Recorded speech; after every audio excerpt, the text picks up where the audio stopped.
This spring, there will be 40 new players and 4 new teams competing in the North American League, including 2 former European MVPs. And now to break down those biggest shakeups, let's welcome North America's awesome experts. Kobe, Jat, welcome to the show. Welcome us. Hey. Yes, you guys are awesome. Now let's talk about the first team.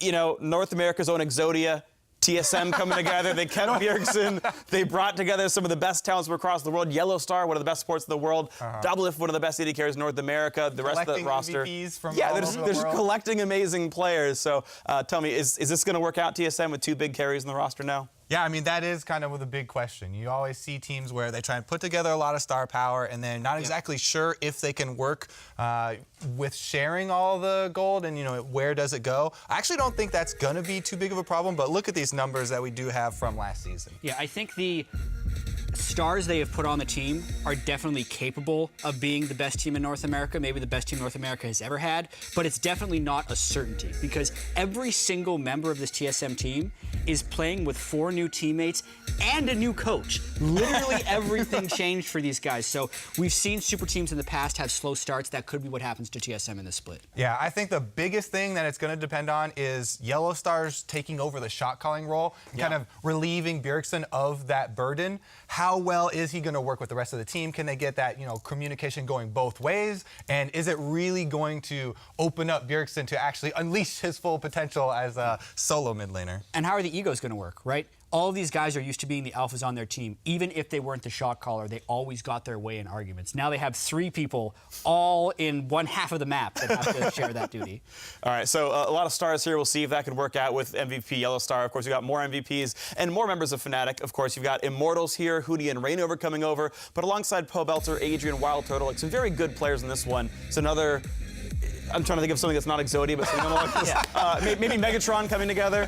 What do the Power Rangers do? They're just 2/5 of the undefeated team from last year. And also, I think the two of the most critical members of Fnatic as well, because if we look at the way Fnatic made their advantages last year, it was through Hoonie and Rainover. Febiven and Reckless would play their lane fairly even, and then the giant advantages created by the top half of the map would carry through the rest of the team. So I think Immortals has a really good chance of starting off the season really strong because of that inbuilt synergy. Yeah, bringing over the top laner plus the jungler is actually crucial in importing a duo that already know how to work together. Really interested to see, how Pobelter, Wild Turtle, and Adrian, the rest of these guys can fit into that, because Pobelter and Wild Turtle were these guys in North America who, yes, they've been considered really good for a long time, but they also, they've had their struggles. They've had to climb back from adversity.